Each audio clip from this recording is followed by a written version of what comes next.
Durante uma grande campanha na cidade de Oakland, na Califórnia, em 1922, Aimee Semple McPherson foi inspirada a chamar sua mensagem de quadrangular, através de uma pregação sobre a visão do profeta Ezequiel dos 4 querubins com 4 rostos, que simbolizavam o quádruplo ministério de Jesus Cristo, o Salvador, o batizador com o Espírito Santo, o grande médico e o rei que há de voltar para arrebatar a sua igreja. Sua mensagem nunca mudou, mas recebeu nova ênfase quando ela começou a proclamá-la com o nome dado por Deus: Evangelho Quadrangular.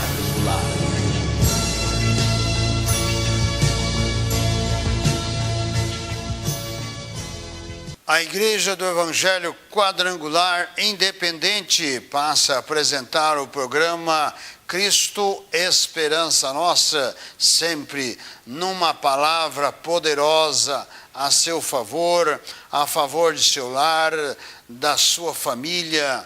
Comece a partir de agora a colocar o Senhor Jesus Cristo como a esperança para a solução dos seus problemas, para a cura da sua doença, da sua enfermidade, para a paz no seu coração, para a salvação da sua alma. O propósito, o objetivo da Igreja do Evangelho Quadrangular Independente é levar as verdades do Evangelho para o seu coração, para que você possa ter e receber as promessas que o Senhor Jesus tem para todo aquele que nele crê e o recebe como Senhor da sua vida e Salvador da sua alma. Divulgue este programa para os seus parentes, para os seus amigos e para os seus vizinhos,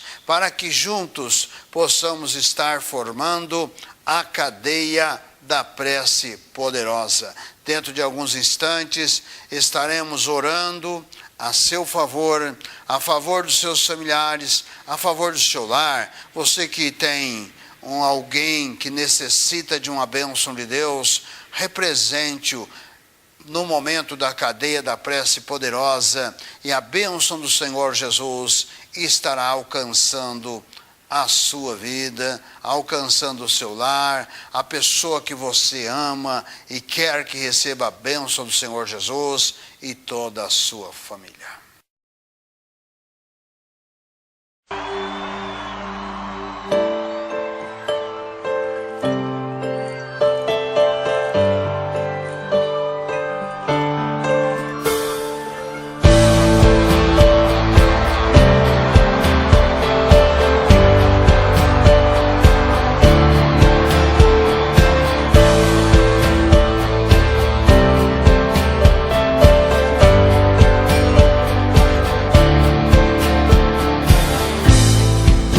Sangue é tudo que preciso pra viver. Basta uma gota pra curar todo o meu ser. Tudo é possível ao que crer. Nada é impossível para ti. Eu uno a minha fé com tua palavra. Lavado pelo sangue, eu serei.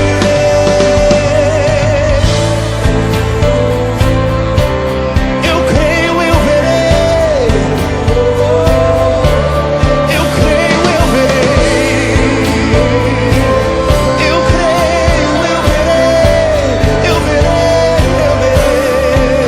Oh. Teu sangue é tudo que preciso pra viver. Diga aí, diga. Basta uma gota pra curar todo o meu ser. Tudo é possível ao que crer, e nada é impossível para ti. Diga a ele. Eu uno a minha fé com tua palavra. Lavado pelo sangue, eu serei. Ao que crer.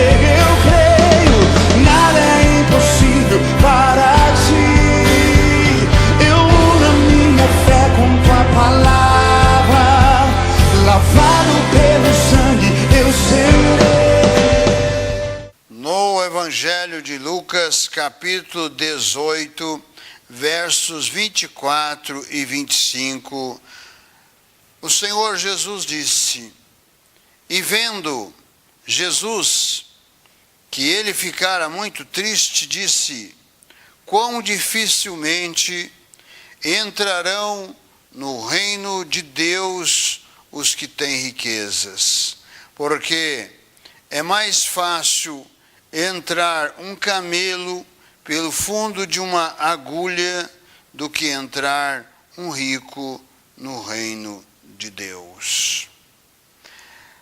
Quando um jovem rico procura a Jesus e indaga de Jesus, dizendo: bom mestre, o que devo fazer para me salvar? O Senhor Jesus faz um relato do que ele deveria fazer para se salvar. E nesse relato, dentro da lei de Moisés, há muitos que querem justificar Jesus como que aquele que endossou a lei de Moisés. Muito pelo contrário, Jesus declarou: eu não vim abrogar a lei, mas eu vim para cumprir a lei. E Jesus, ele cumpriu a lei, toda a lei, porque nenhum judeu, nem mesmo os fariseus que se diziam zelosos da lei, protetores da lei, nem mesmo eles conseguiram guardar toda a lei. Por isto que Jesus veio para cumprir a lei, ou seja, para permitir que o homem pudesse se salvar.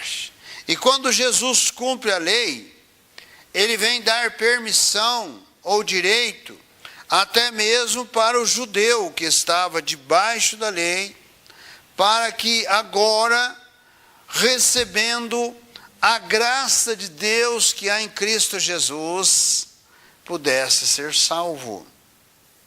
A lei nunca foi cumprida, mas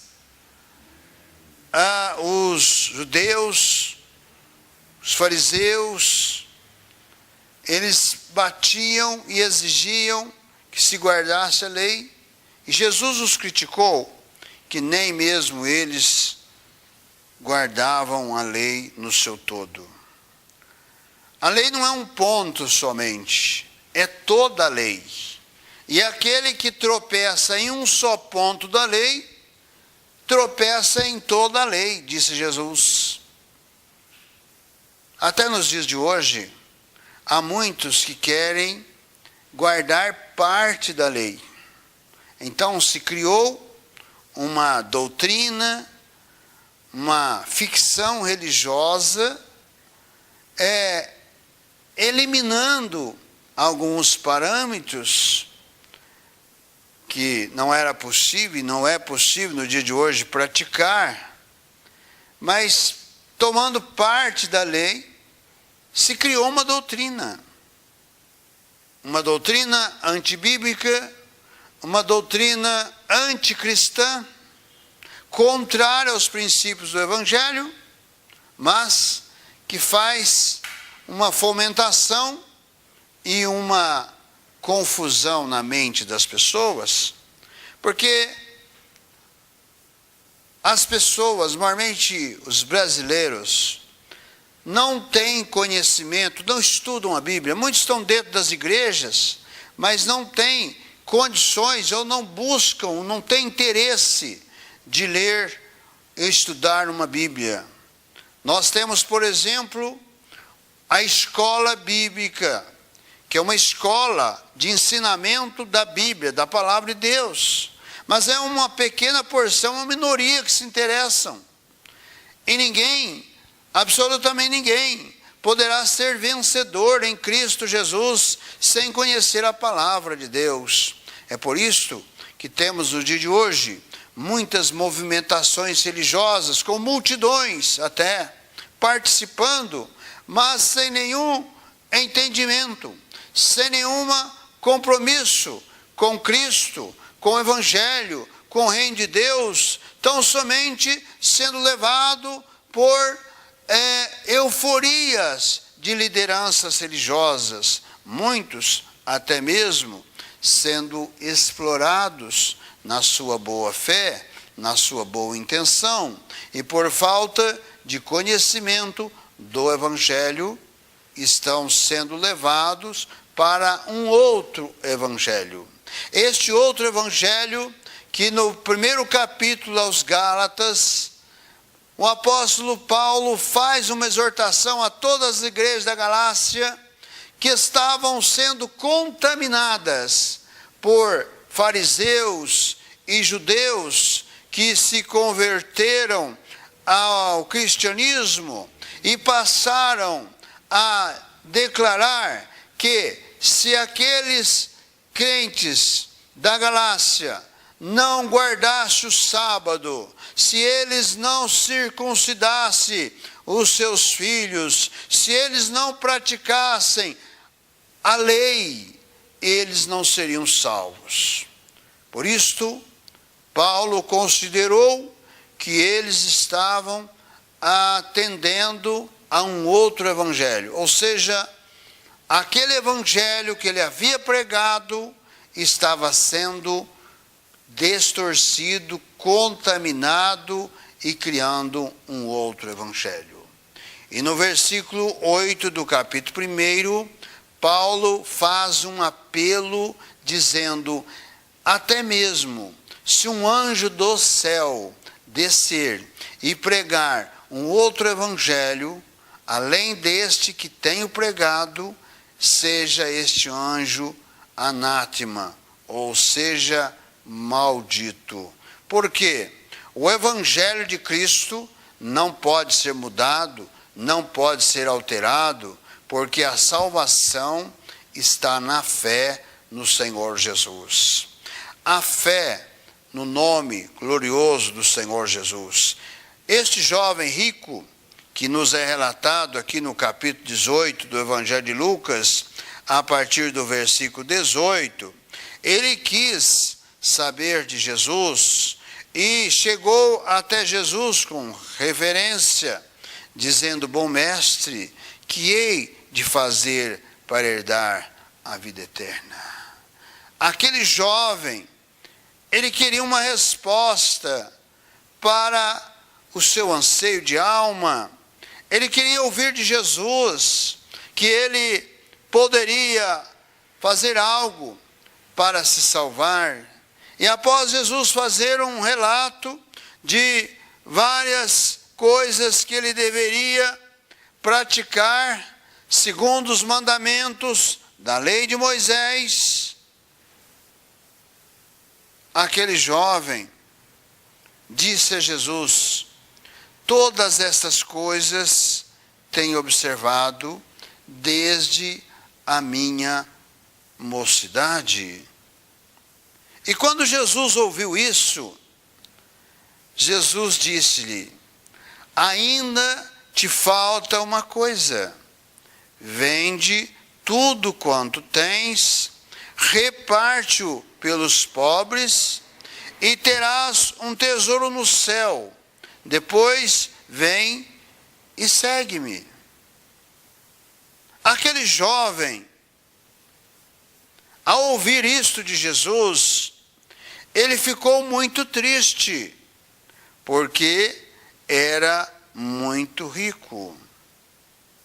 E Jesus, vendo que ele ficara muito triste, disse: quão dificilmente entrará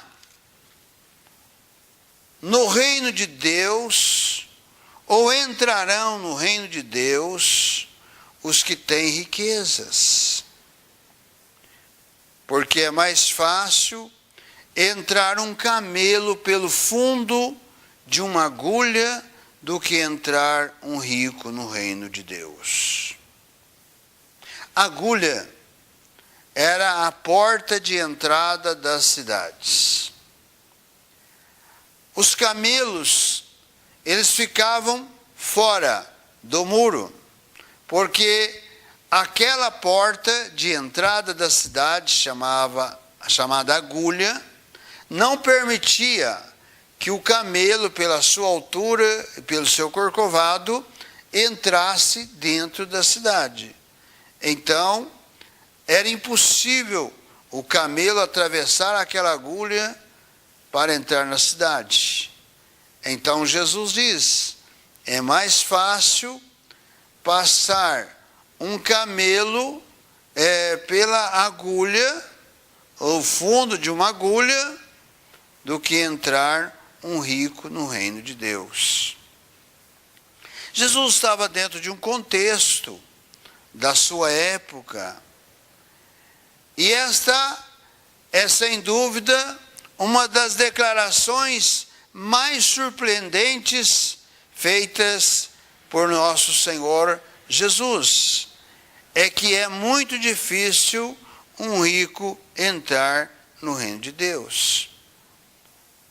Esse, porém, é apenas um dos ensinos sobre o assunto da riqueza e da pobreza. Essa sua perspectiva é repetida pelos apóstolos em várias epístolas do Novo Testamento. Quando se fala de riqueza, predominava entre os judeus daqueles tempos a ideia de que as riquezas eram um sinal do favor especial de Deus, e que a pobreza era um sinal de falta de fé e do desagrado de Deus. Os fariseus, por exemplo, adotavam essa crença e escarneciam de Jesus por causa da sua pobreza. No capítulo 16 do Evangelho de Lucas, no versos 14, o Dr. Lucas nos registra: e os fariseus, que eram avarentos, ouviam todas essas coisas e zombavam dele. Então, pela sua avareza, pela riqueza, eles zombavam de Jesus, porque Jesus era pobre. E nos é informado nos evangelhos que Jesus não tinha nem mesmo onde reclinar a sua cabeça. Nós vemos, pelo relato dos evangelhos, que Jesus, quando nasceu, não tinha nenhum lugar na hospedagem para recebê-lo. E ele nasceu em meio aos animais, em uma manjedoura, segundo o relato dos evangelhos. Mas não é que isto seria a situação, a condição. Mas Jesus veio cumprindo uma profecia. Jesus veio cumprindo a palavra de Deus. Jesus veio tomando forma de homem dentro de uma humildade. Não num palácio, não num local muito especial, mas num local humilde, para demonstrar a humildade em que Jesus veio para trazer a mensagem que saiu do coração de Deus para o coração do homem. Essa ideia falsa é firmemente repelida por Cristo. No capítulo 16, no versículo 13, é relatado: nenhum servo pode servir a dois senhores, porque ou há de aborrecer a um e amar ao outro, ou se há de chegar a um e desprezar ao outro. Não podeis servir a Deus e a Mamon. Ou seja, não podeis servir a Deus e as riquezas. Será que é impedido alguém de ser rico? Será que Deus condena a riqueza?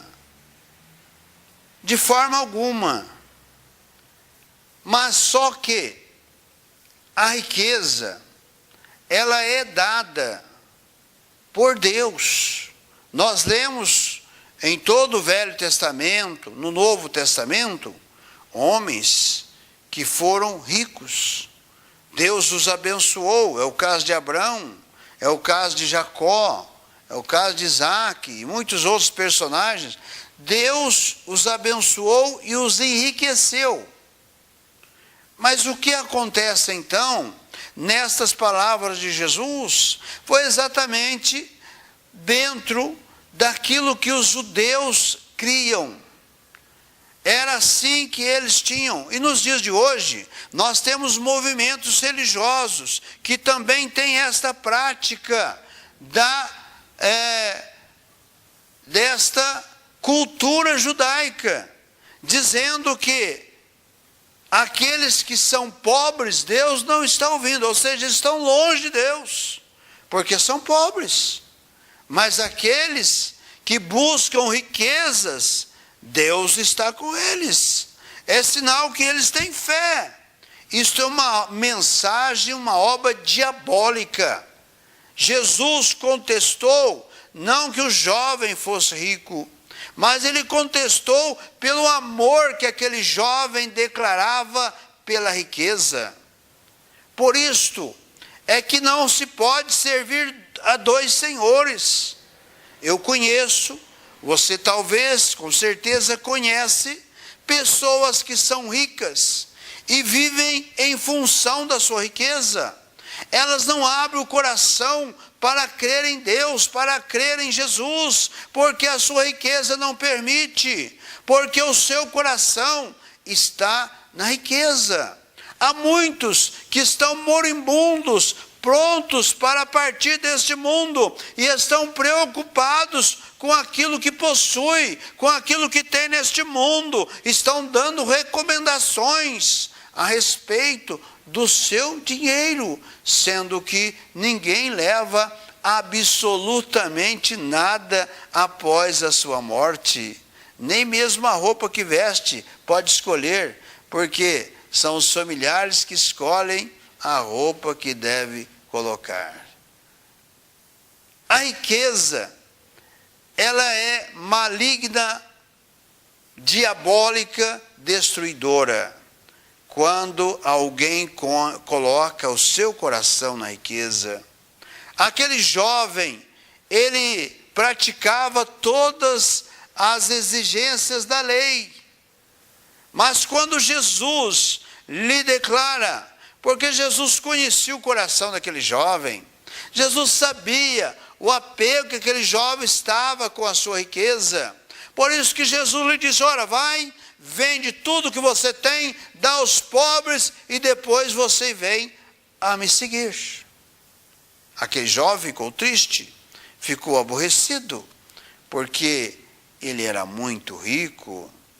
A proposta de Cristo é esta: deixe tudo o que você tem e abrace a sua fé em Jesus, para que você tenha a vida eterna. Jesus garante a vida eterna. Ninguém, absolutamente ninguém, pode garantir nem sequer um segundo da sua vida. Mas o Senhor Jesus garante a vida eterna para aquele que nele crê. Seja pobre, seja rico, é preciso aceitar, receber a Jesus como Senhor da sua vida, Salvador da sua alma, se arrepender dos seus pecados e se tornar um discípulo de Jesus, para que tenha esta promessa, esta garantia da vida eterna. Feche os seus olhos, forme comigo a cadeia da prece poderosa. Eu quero orar por você, peço perdão dos seus pecados, peça para que Jesus escreva o seu nome no livro da vida. Tome uma posição para você não ser um religioso apenas, mas ser um homem, uma mulher que serve a Jesus, que crê em Jesus como Senhor e Salvador. Senhor Jesus, de todo poder, de toda graça, no teu santo nome, ó Cristo amado, juntamente, Senhor, com esta vida que me assiste nesta hora, que está crendo, Senhor, na tua palavra, sentindo a necessidade de receber a ti como Senhor da sua vida, Salvador da sua alma. Toca por sobre esta vida, perdoa os seus pecados, escreve este nome no livro da vida. Visita, Senhor Jesus, nesta hora, ó Deus, esta casa, este lar, esta família, ó Deus, esta vida que me assiste nesta hora, enfermas, doentes, perturbadas, escravizadas pelo poder do vício, mas estão crendo, Senhor, na tua palavra, no teu nome santo e glorioso, no teu santo nome, ó Senhor Jesus. Eu me levanto nesta hora contra todo o poderio das trevas, obras de feitiçaria, de macumbaria, espírito de doença, de enfermidades, perturbadores, escravizadores, e estou ordenando, saia desta casa, saia deste lar, saia desta vida agora, em o nome do Senhor Jesus. Haja a bênção da cura, haja a bênção da libertação, haja vitória no nome glorioso do Senhor Jesus e para a sua glória. Amém. Participe dos trabalhos de nossa igreja aqui em Poços de Caldas, na nossa igreja sede, Travessa Francisco Sales, número 90, ali no estacionamento, atrás da Policlínica Central. E também a Rua Nico Duarte, 575, no bairro de Vila Cruz, esquina com a Rua Gama Cruz, a segunda igreja. As nossas reuniões às quartas, sábados e domingo, às 19h30, na segunda igreja. Que Deus possa te abençoar ricamente e esteja conosco nos próximos programas e divulgue este programa para os seus parentes, amigos e vizinhos.